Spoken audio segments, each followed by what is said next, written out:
Hello and welcome to ArtShow. I'm Craig Stover, and today I have with me Troy Holleman. Hey, Troy, how are you? Doing well. How are you? Good. Excited to have you on the show. I met you once a little while ago, and I was thrilled to see your work online. Just wanted to start sharing a few pieces. There's more people who will hopefully learn about you through this. So I went to your website and I took a couple of images that really struck me. And this is the first one that I really like. So you do more than just photography, but I wanted to start out with this. Tell me about this piece. Yeah. So this is a particularly interesting little body of work that I made right as I was leaving graduate school. And so most of these have never even been printed. This particular image, I believe, is a three image medium format kind of panorama. And I've I loved German Romantic painting before I learned about German Romantic painting. Hmm. Um, it was funny. I had kind of a mock-up, like first round shoot of an image similar to this when I was in graduate school, and one of the art history PhDs was in my studio and we were talking and he brought up Caspar David Friedrich. And I was like, who's that? He's like, well, you just made his image. Yeah. And Now I it's kind can't of not like, see that. yeah, it's like I love kind of the solitary figure, the minute figure in the large landscape. I was very fortunate at the time. I had a friend who was willing to kind of model for me. Um, so this one even kind of had just the working title of Wanderer. And I guess it's this connection to space and a connection to environment has always kind of been an interesting kind of and always been an interest of mine is trying to figure out these almost divinatory actions and spaces of meditation and contemplation that we can find and trying to find ways of kind of evoking that sense of connection with art making and just the human experience. So I also wanted to share. Obviously, you do way more than photography. What do you just consider yourself an artist that experiments with lots of different mediums, or do you have one preference over another? It's really just whatever the idea in my head best kind of suits it. Hmm. Um, this is probably one of the closer ideas to like I guess painting, if you will. But I mean always trying to find something in the making process, the exhibition making process to kind of almost like, transcend the cube, if you will. Like how can the juxtaposition of, image, sculpture, object, sound, video, whatever, start to move you psychologically, emotionally into somewhere else. And so, um, tragically, this piece no longer exists. Um, so this piece was one of the earlier pieces that I made when I first kind of entered grad school. I think this was in 2016. So this is actually one of the older pieces in here. But I didn't have, I was a photo graduate student, but I didn't really have any money for photographic paper.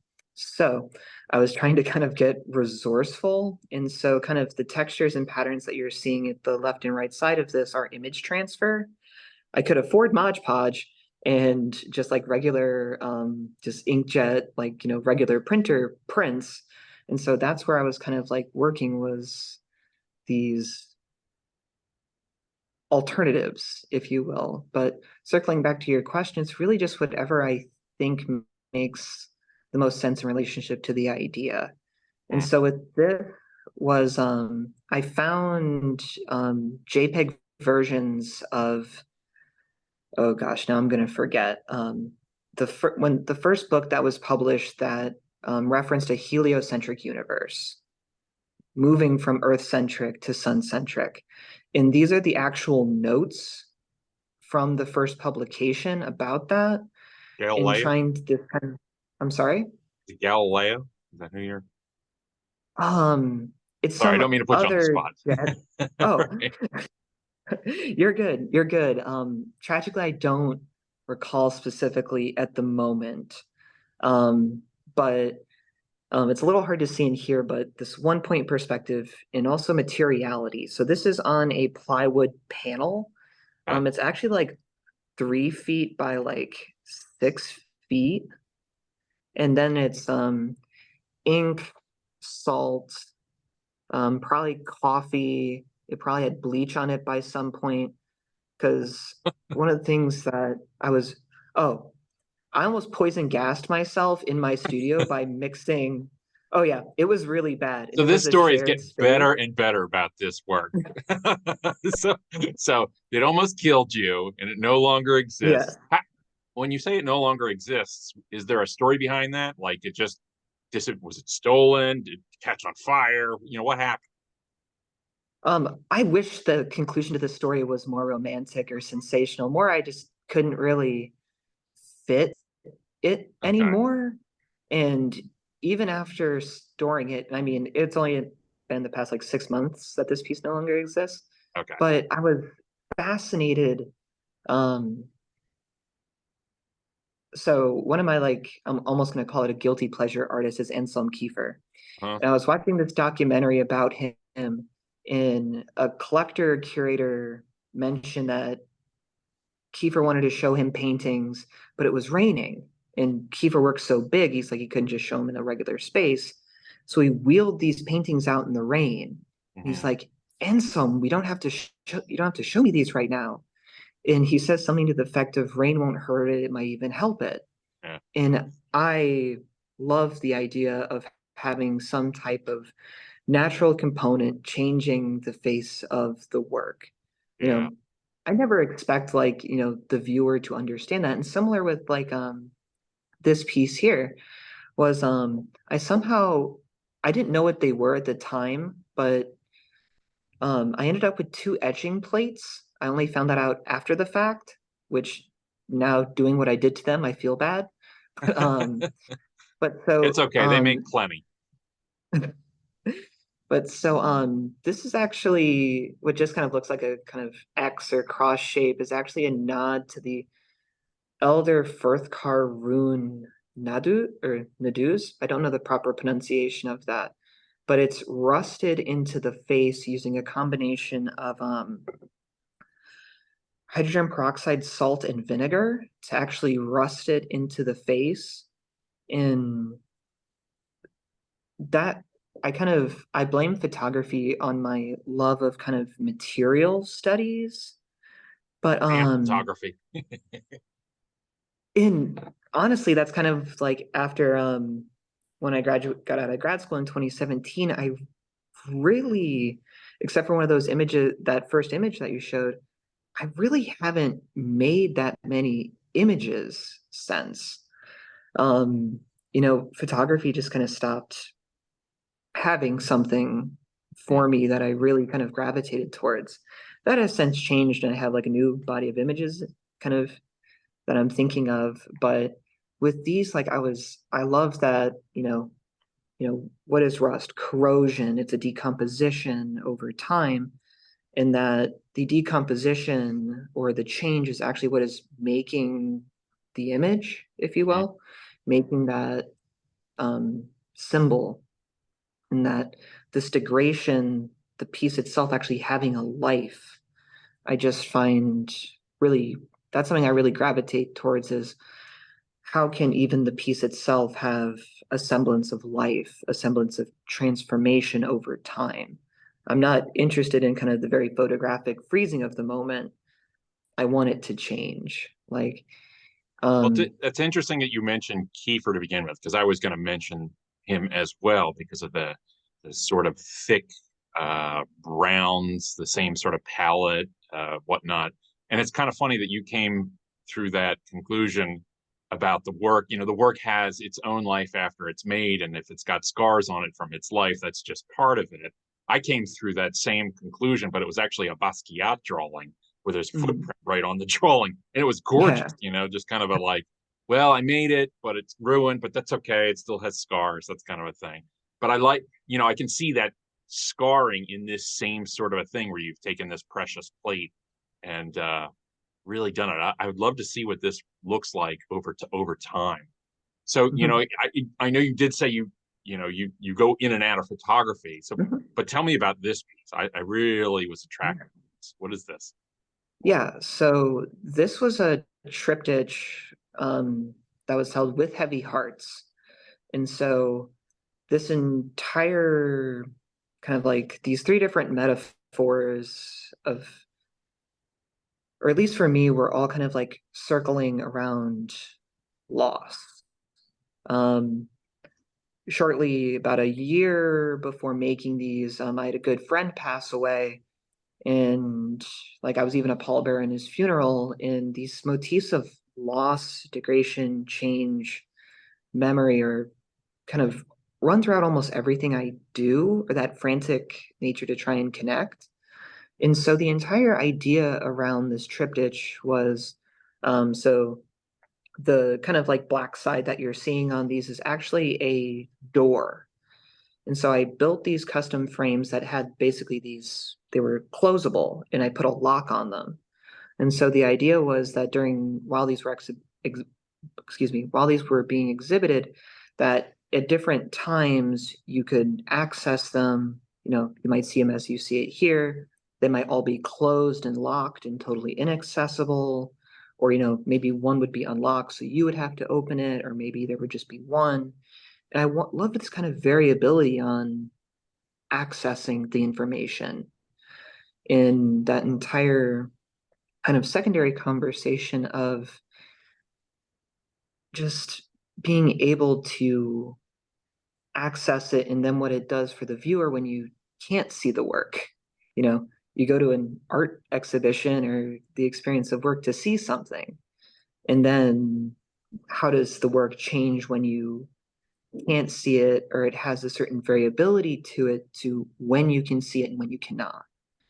And so this entire motif of trying to catch like a crow or a raven, that's a pocket watch that I got rid of the hands on it, and the one on the left is an individual jumping off a cliff with nothing but two balloons to aid them in their fall.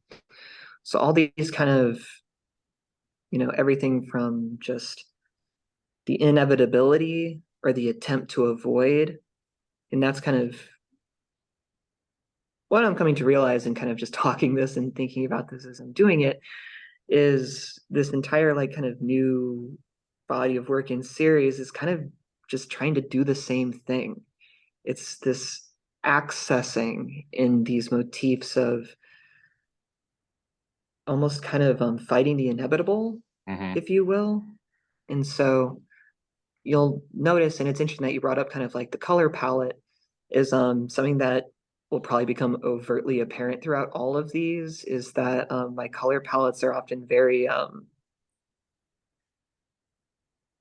either circumstantial or kind of more like right on, like with like all the photography. And I say that because I'm partially colorblind. So Okay. I can't trust what I see. So the reason why I don't really work with a lot of color is because I can't trust what I see. Mm-hmm. And so oftentimes like the materials are just the colors of the materials, or they're black. I Mm-hmm. can trust black more or less. But yeah, as weird as it might sound, that's kind No, of no, no. where It makes where perfect sense. And it actually helps give me a little clarity because I think one of the things I was drawn to your works is the fact that you aren't using color like a crutch or anything. It's sort of it's embedded in it, but it forces you to really look at the objects and the images that you're using. They're very, I mean, like this one is extremely loaded. The idea that there's a ladder that's grounded and it's, an infinite ladder, and even just the base that it's on, it's the base on a base kind of a thing. So what do you know? Remember the title of this piece? this was a piece that lived in my living room because when I made it, I didn't know what to do with it.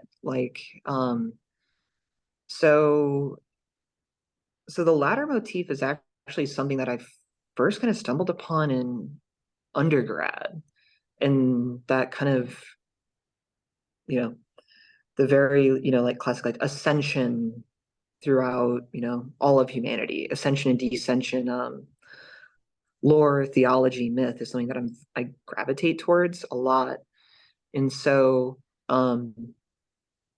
this I don't totally remember, but I actually found the latter part. I was walking with my well, she was my girlfriend at the time, she's now my wife. We were just walking from like our apartment at the time down the street, and we're walking by a construction site, and the kind of like ladder form I just kind of stumbled upon. Hmm.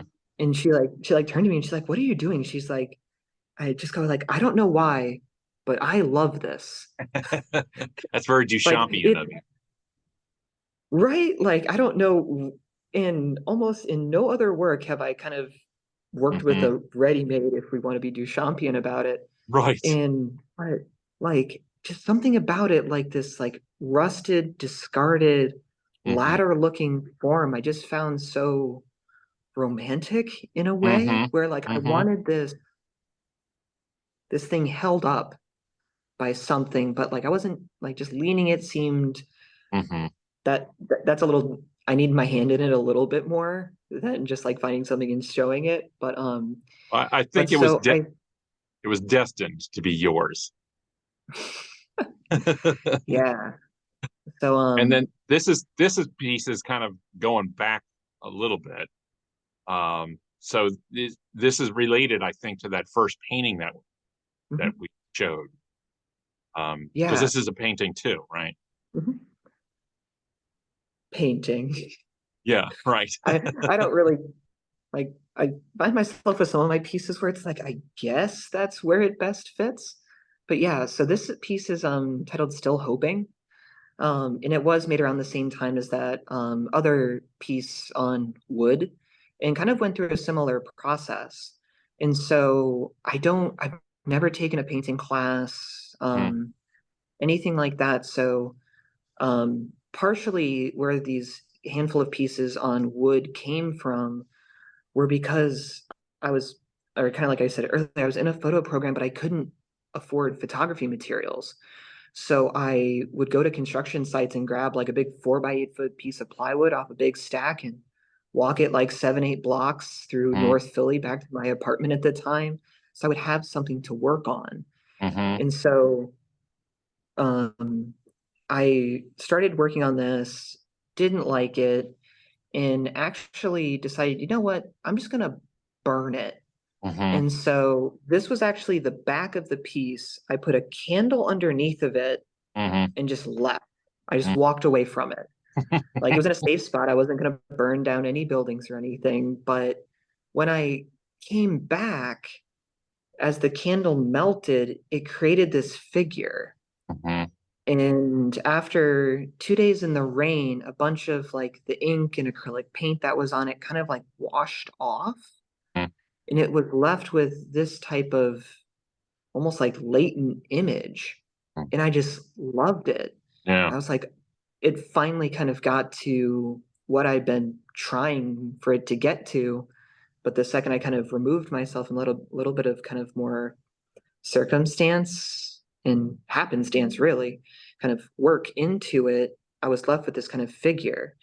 And this actually has a light that can turn on behind Mm, it. mm, So when I exhibited this, there was actually no light on the piece itself. It was just the light coming from that small hole mm. in the center of it. So Well, that as would you change the approach nature it, of it. Yeah. yeah, so you were being illuminated by the piece rather than the piece being illuminated by kind of your interaction with it. I wanted to show one last piece because I found this one and tell me about this because this is a little bit different. Mhm. So this is from my probably my most bold departure from anything I have done. And so this is from a body of works on paper that I've dubbed my snake oil drawings. And so it's a series of kind of abstract gestures, but juxtapositioned with kind of the structure of language that we're used to. So there's arrows, punctuation, mathematical symbols, so on and so forth. And then there's a symbol of these kind of just pressed images. So both of these were made by just dunking basically like my hand to forearm in a ink bath, then pressing it just onto the paper itself. And so Is this one piece that we're these are looking at? actually these are two. This is They're two two separates. 22, yeah, 222 by 30 Okay. um I guess kind of ink prints. Yeah, whatever language you would like to use, but they were set to be a diptych. And so with all of these, there was this kind of looking at these kind of medieval manuscripts of divination and trying to see some of these different things. So this diptych is titled Praise. And so these kind of two hands are kind of framed like just kind of like above kind of Hmm. the viewer rather than like a 60 on center, trying to kind of evoke some of that like, praise kind of gesture that we kind of affiliate with kind of hands above your head, or also like freeze, or a handful of other kind of associations. But this was kind of all kind of part of this attempt to communicate a connection to divination in a sense. Hmm. Um, and so, oh, I just realized that it's not linked on my website, but um, through my Instagram page, there's a 3D model that you can access where these were actually shown, Okay. and you can kind of see the rest of the work that it's connected with. These drawings were shown with a handful of 3D printed hands and deer antlers and a face. And I'll have to go. so, I have to go back and look at that. I think it would provide a little bit more clarity in what I'm looking at. And I really enjoy the fact that you talked about divination. The first time I saw this particular piece, I couldn't help but think of Jasper Johns's Diver. That mhm. large drawing, the idea of the, but his was more about motion, but it had that same double hand up kind of a thing. I really like the work. I think it's fantastic. So I'd Thank like to sort of shift gears because I got some questions for you. So I'd like to know when you started your path down the arts, when you were a little kid, was there anything in particular that do you have a memory of the first time you were exposed to art, first jolt? Oh, um, hmm, that's a, so I think probably I guess tangentially it was more, being gravitating towards, I guess like superheroes and pretend play as a little kid.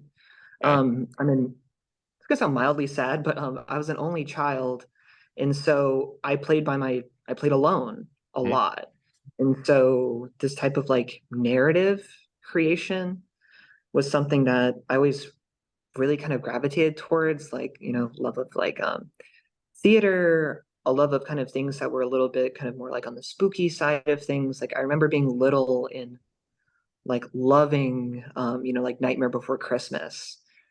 Edward Scissorhands scared me when I was little, but but So do you that kind think of, like was it like cartoons or um comics, books or stuff that sort of got you involved, got you yeah, like interested?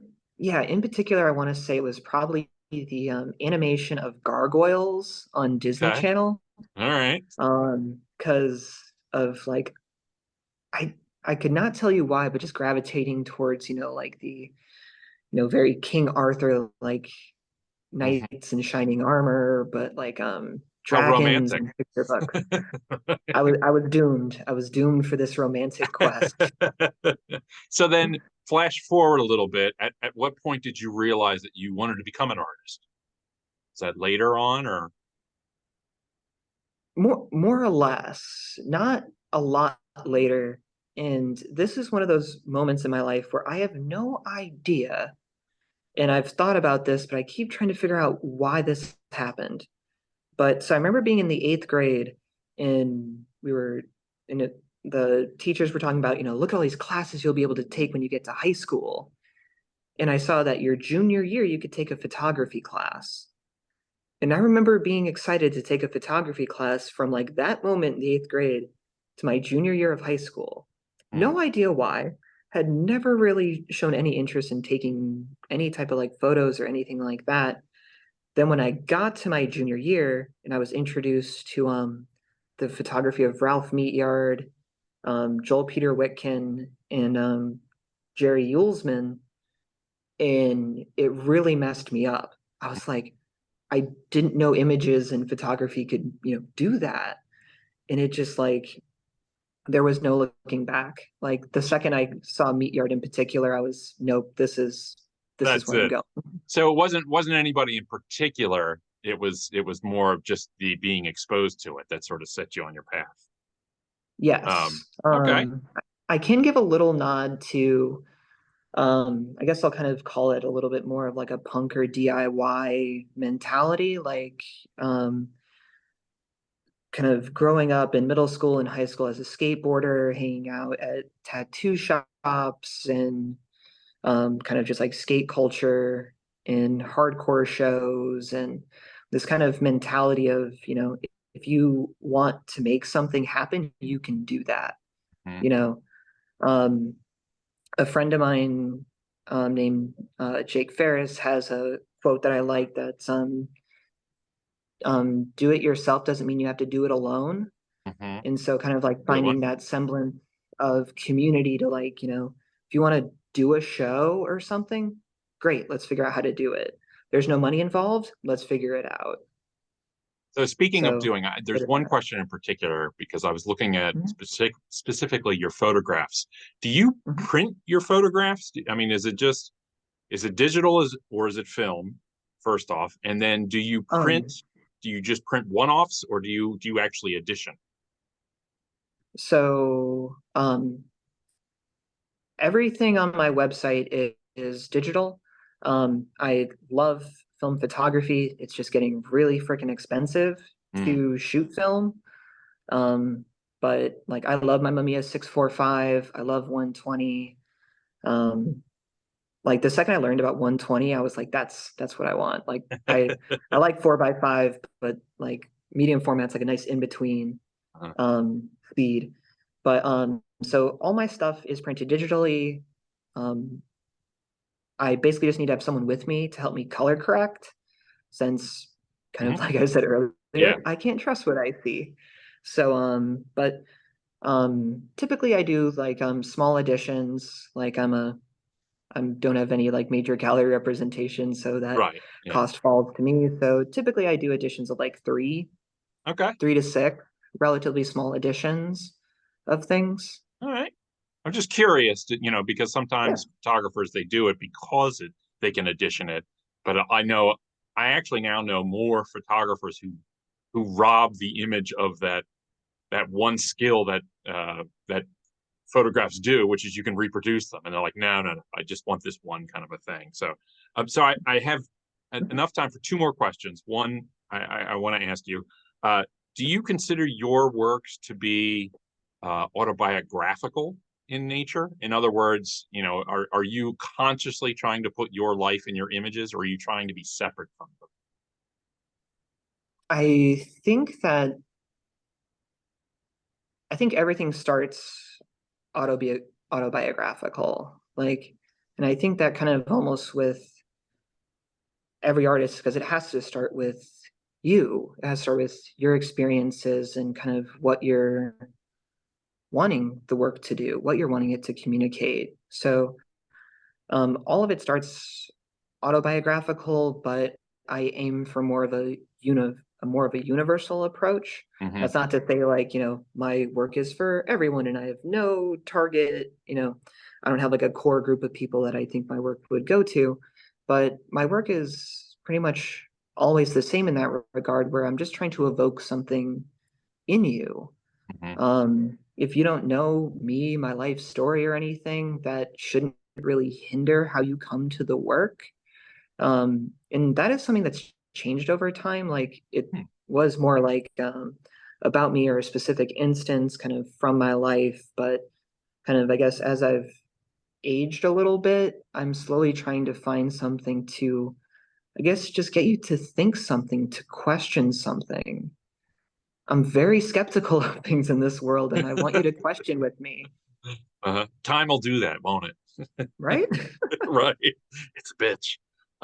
So I have time for one final question. Question I ask everybody. And if you've seen this, you know what's coming. What does making art do for you?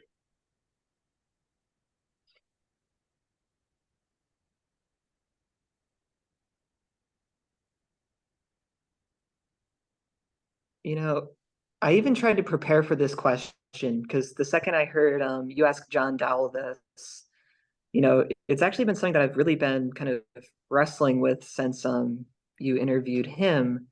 And I was even trying to like formulate it on my train ride this morning. I'm like, what does it really mean for me? Usually And I I find guess, people they do something and that because there is something that they get in return. like for me, I guess I don't view the making of art and the exhibition of art to be that transactional. Like I have like all my references and things that I put into the generation of the work. But I guess at the end of the day, it's just I guess I just want to find ways of connecting with people, connecting with the viewer, and I guess just also I want you to question things. Like I feel like we're in such like a weird time of like certainty where like, there are these like hard binaries of things where it's the world's much more gray than that, but trying to like force feed this like right and wrong and things I just don't find beneficial. And I guess I just want the viewer to question things, Okay. how they fit within this world, how they understand the structures of things that they abide by. I used to give an extra credit assignment to my non-majors when I would teach like non-majors photography courses. I'd be like, go photograph yourself breaking a social norm, where they would have to acknowledge something from society that they just listen to and go by, but break it. And so trying to acknowledge these structures that we just unconsciously go by, Mhm.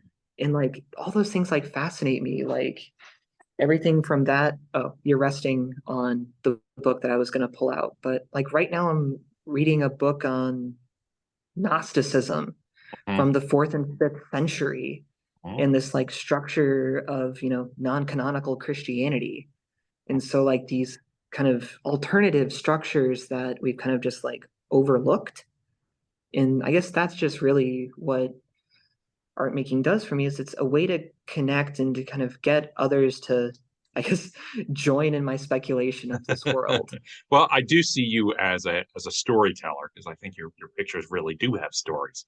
I'll be curious to see your train of thought, what it's going to do over the next decade. So I'll make sure to come back and maybe we'll do a part two in a decade to see what happens. But I want to thank you very much for coming by today and talking to me Thank about your you. work. I really appreciate it. I also want to thank everybody who tuned in.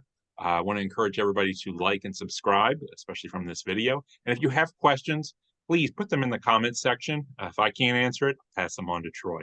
So again, thank you very much for coming by today. I appreciate it. And thank you for being on ArtShow.